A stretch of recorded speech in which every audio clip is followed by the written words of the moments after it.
Jenis baju yang orang eczema tak boleh pakai. Sebenarnya ada jenis kain yang orang eczema kalau boleh jangan pakai lah. Dan kalau boleh kurang-kurangkan pakai pakaian yang sebenarnya diperbuat daripada bahan polyester. Kalau boleh elakkan pakai pakaian daripada kain yang diperbuat daripada polyester. So polyester ni apa? Basically polyester ni sebenarnya plastik. Plastik yang telah ditenun secara halus jadi benang, akhirnya diproses jadi kain. Dia bukannya daripada sumber alami macam cotton ataupun sutera. Dia daripada plastik, which is ada polyester sebenarnya diambil daripada plastik-plastik yang dikitar semula. Bukan daripada minyak yang diproses, tapi daripada plastik yang dikisar, diproses sampai jadi kain. Kenapa orang eczema tak boleh pakai kain polyester ni? Jawapannya mudah je. Sebab polyester ni dia boleh mendatangkan risiko pencemaran mikroplastik kepada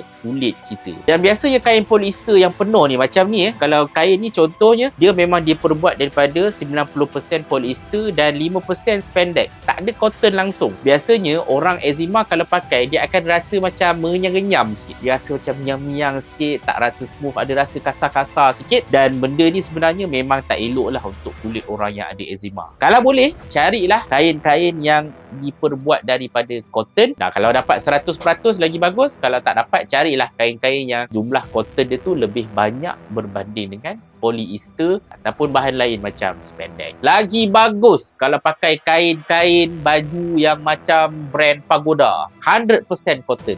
Itu lebih baik. Tak kisahlah dia buruk ke, yang penting bila kita pakai kat rumah, kulit kita tak terdedah kepada risiko pencemaran mikroplastik. Sebab ingat kulit kita sebenarnya boleh serap tau mikroplastik tu.